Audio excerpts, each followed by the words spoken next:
বিষয়ে আমরা প্রথম হলো এই কারণে আমরা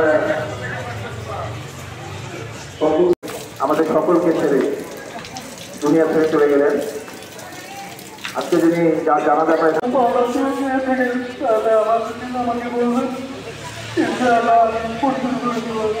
জানাজা আদায়ের জন্য অবিরত ন্যায্য পরিপূর্ণ আলহামদুলিল্লাহ।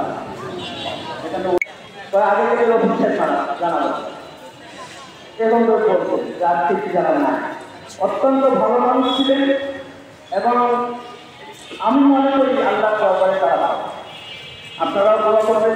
মাহফিলের লাইনে আল্লাহ করেছেন, মানুষ যখন মারা যায় এরপর তারা ভালো বন্ধু। اللهم آمين. ربنا ظلمنا أنفسنا وإن لم تغفر لنا وترحمنا لنكونن